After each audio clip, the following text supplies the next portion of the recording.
Yo, what is up, everybody? Welcome back to the channel. Hope y'all are doing well. Today we have here some new stuff Tamashii Nation has dropped on us, and as you know, they've been kind of teasing these, One Piece live action figures for a while now. We've seen them on display and been wondering when we get actual details on them. As you can see here, we've got details for both Monkey D. Luffy as well as Roronoa Zoro, and we also have a third person here just from the anime and manga stuff, Kaido, that we'll get into very shortly. Now, to get these two out the way, let's just quickly go over the details and stuff about them. So, he's going to be 8250 yen, give or take like $55 or something like that. Of course, that's not going to be the US price. As you know, there's a little bit of extra tax and stuff that gets added on, and usually I think it probably would be around like $67 or something like that. Sometimes it's less, but they add on tax and stuff like that, so usually there's a little bit more, but should be around there. I would say 55, 60, maybe a little bit more. General release, so shouldn't be going anywhere anytime soon. It is a September 1st pre-order date, which is literally like this week, so be prepared if you're wanting to get any of these three, I guess. And he releases January 2024. He also releases in 2024 February, and his pre-orders are also on the 1st, and he's a general release. His price is 9,900 yen, a little bit more expensive. I believe the actual anime, manga version of Zoro is a little bit more expensive too. I'm thinking that these two are more on the pricier side because of like licensing and stuff, but I'm not too sure. But yeah, for what Luffy comes with, I mean, it's pretty bare bones. Like literally hands and then replacement face parts, and then I think you can do the whole hat on, hat off. That's about it. Really, he should be closer to like the actual Luffy we just got, price range, but that wasn't something that seems like they were able to do. So yeah, I mean, he looks okay. I'm not really a fan of the sandals. I like what I've seen from the trailer for sure, but I just, as a figure, I don't think I could. It just doesn't fit well with me. But yeah, for those, that are interested in it, go for it. And here we have Zoro. Definitely the one that I think I would enjoy more. Definitely will be thinking about picking this one up.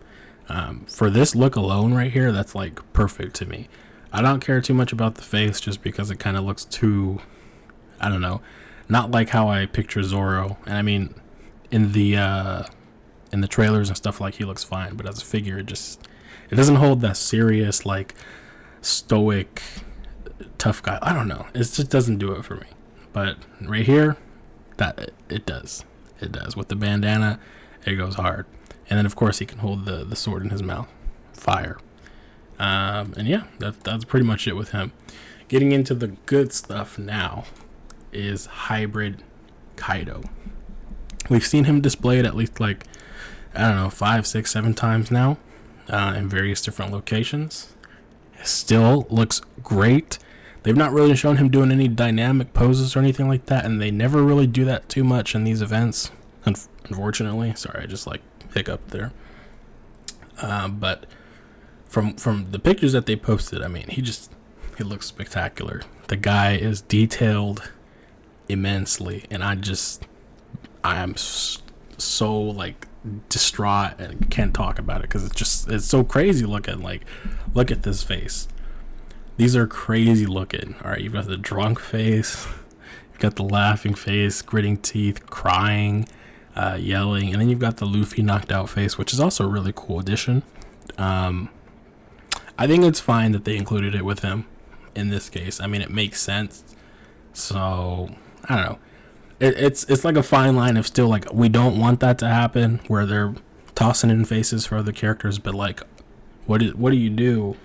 Do you rather have the budget release figure to get people into the line, or do you throw a whole bunch of stuff in there, make it more expensive, potentially alienating people who can't necessarily just throw down, like, I don't know, $54 or $67 or whatever around that price range. You feel my point? I could understand it, but with Kaido in there, I guess it kind of makes more sense, given the fact that right after that, Gear 5 happens, and we're also going to be getting a Gear 5 Luffy eventually. So this is the one time I'm like, okay, I'm for it.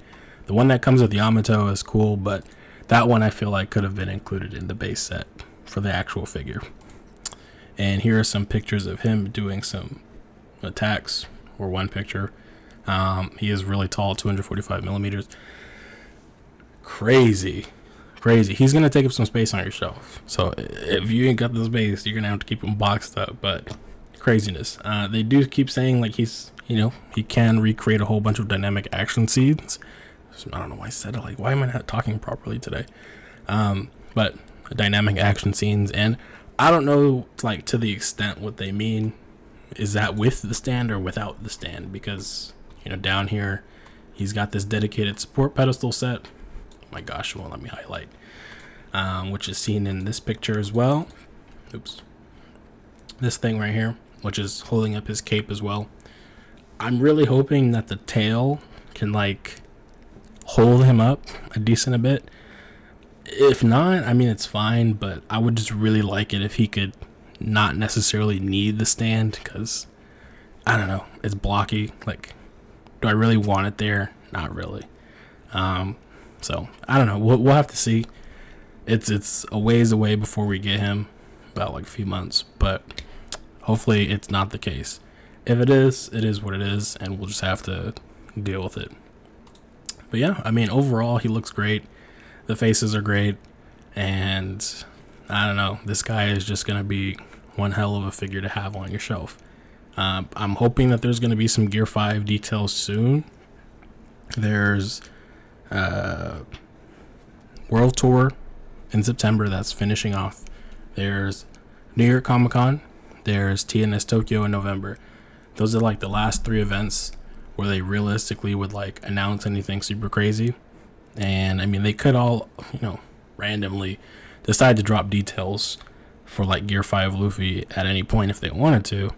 But I guess think about like the release schedule at that point. We've got Zoro releasing this month, I believe, in September, Sanji in October, and then you have a break in November.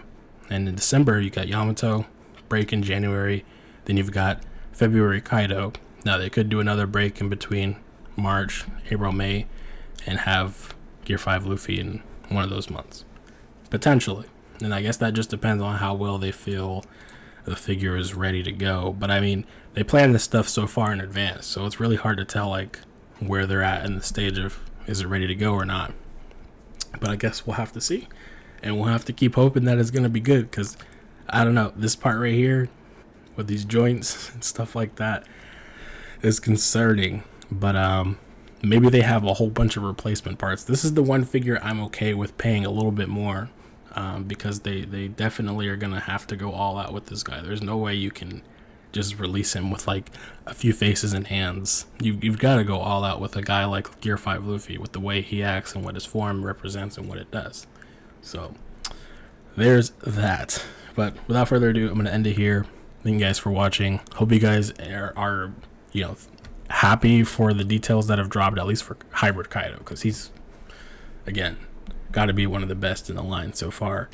And I really am hyped to see, what other big figs from One Piece that they'll do, because there are a lot of various tall characters in there, so that'll be interesting to see. But anyways, I'll catch you guys later.